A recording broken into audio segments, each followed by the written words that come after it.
Well, surprise, surprise, the lefty lawyers are trying to block the Rwanda deal. There are now numerous challenges in play trying to claim that the Rwanda deal is unlawful and must be stopped.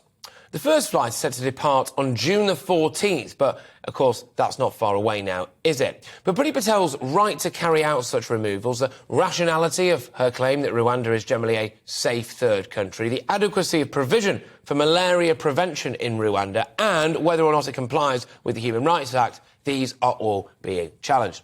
While the bleeding heart Liberals do all that they can to block deportations, the number of refugees and asylum seekers, some would say illegal immigrants as well, crossing the Channel to reach the UK so far this year has passed 10,000. That's a huge number.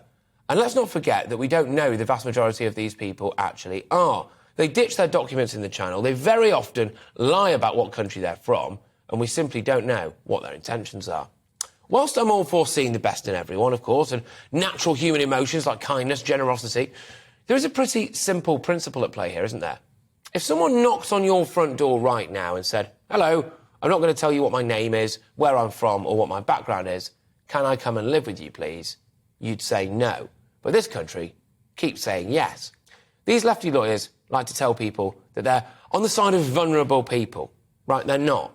In my opinion, they're on the side of human traffickers. Their pontificating means one thing and one thing only. Those people who trade in human lives keep getting richer. People keep putting their lives at risk. More people will die. There's nothing kind and benevolent about that at all. But there is an even bigger problem here, isn't there? This Rwanda plan only works if it's a deterrent. It has to be a deterrent, otherwise people will keep on coming in record numbers. If it emerges that Boris Johnson has overpromised and underdelivered, i.e. that he said that he's going to send loads of illegal immigrants to Rwanda, the flight's going to take off next week, etc., and then that doesn't happen, then I'm concerned that it could be the final nail in his coffin. He has to get this right. It's time now to stand up and show some leadership on this. Get out of the Westminster bubble and get into the places like the pubs of the North East, the Midlands, the North West, Wales.